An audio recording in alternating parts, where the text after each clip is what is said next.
Bumubuo ng resolusyon ang Senate minority tungkol sa pagrespeto sa mga korte sa bansa.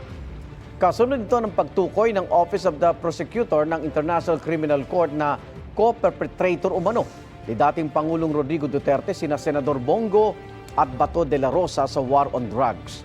Git ng minority, hindi dapat basta-basta damputin sina Go at de la Rosa. May unang balita si Joseph Moro. 5 araw mula ng pangalanan ng Office of the Prosecutor ng International Criminal Court bilang co-perpetrator umano ni dating Pangulong Rodrigo Duterte sa crimes against humanity, dumalo sa sesyon ng Senado si Senador Bongo. Aniya, hindi siya natatakot ma-issuehan ng warrant of arrest dahil inosente raw siya sa mga ipinaparatang sa kanya. Importante rito, dapat fair po. Dumaan sa tamang proseso. Hindi naman po ako takot dahil wala naman po akong kasalanan. So hindi kayo mawawala sa Senate? Hindi po kayo absent or anything? Kaya nga ako nandito eh. Tuloy raw siya sa pagtatrabaho sa kabila ng aniya di patas na paratang ng ICC Office of the Prosecutor. I firmly dispute the allegations in that document which are entirely unfounded at one-sided at napaka-unfair naman po yun sa parte ko. Ang aking trabaho ay naayon sa batas ng tao at naayon sa batas ng Diyos. Ang Senate minority na kinabibilangan ng Senador Go may binubuong resolusyon tungkol sa pagrespeto sa mga korte ng bansa. Ang spirit ng ating konstitusyon ay kung may problema, pwede kang tumakbo sa Philippine courts.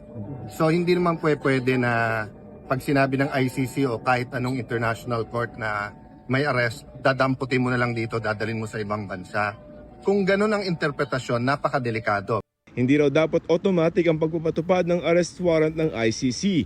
Sira ang ating constitutional framework and the concept of sovereignty kung ang ating local courts ay gagawin nilang powerless, di ba? Nababawasan ba yung human rights kung yung isang tao ay nakakatakbo muna sa korte? Dati nang sinabi ng Malacanang na ngayong lumabas na ang pangalan ng mga co-perpetrator umano sa war on drugs, handa silang makipagtulungan sa Interpol. Gaya na nangyari nung arestuhin si dating Pangulong Rodrigo Duterte Marso ng nakaraang taon. Hindi raw ito pagsuko ng soberanya kundi pagtupad sa obligasyon ng bansa sa Interpol. 2019 nang kumalas ang Pilipinas sa ICC. Ayon kay Senate President Tito Soto, di pa napag-uusapan ang posibilidad ng ICC warrant laban kay Go at kay Senador Bato de la Rosa na isa rin sa pinangalanang co-perpetrator. Ang tanong muna, is there an arrest? I'll cross the bridge when I get there. Are there members who would want a caucus? Then I'll call the caucus. Hindi pa, pero hindi ko pangungunahan. Si De La Rosa tinanggal na bilang miyembro ng Senate Blue Ribbon Committee. Nobyembre pa siya huling pumasok sa Senado. Pumalit sa kanya si Senador Robin Padilla. Ang DOJ hinihintay ang desisyon ng Korte Suprema sa petisyon ng mga Duterte na kumikwestiyon sa legalidad ng pag-aresto sa dating Pangulo at pagdala sa kanya sa The Hague. The DOJ takes the position that it would be prudent to wait the resolution of the Supreme Court before it acts upon any alleged warrant should one be issued. Pero meron din daw tinatawag na executive prerogative o otoridad ng ehektibo na pinamumunuan ng Pangulo. Meron po tayong batas either through extradition or surrender. Ito pong matter na to ay executive prerogative. Kunwari, may warrant na po. Executive prerogative po to either file for extradition, assuming na merong extradition treaty, and lastly, to surrender or in the alternative to surrender the individual. Yun po yung kapangyarihan ng Estado. Makikita po natin yan sa ilalim ng batas.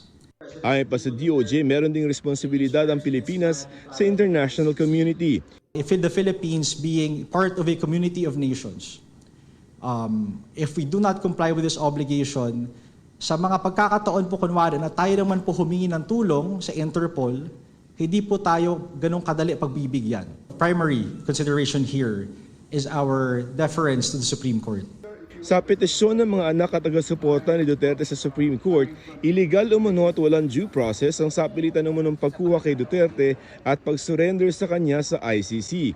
Wala umanong naipakitang official and sealed copy ng warrant of arrest mula sa ICC ang mga opisyal ng gobyerno. Wala rin umano itong access sa legal counsel noong panahon na yun. Sinabi naman ng Office of the Solicitor General sa memorandum nito sa Supreme Court itong Enero na nirespeto nito ang karapatan ni Duterte sa buong proseso ng pag-aresto at pag-surrender dito. Ito ang unang balita, Joseph Morong para sa GMA Integrated News.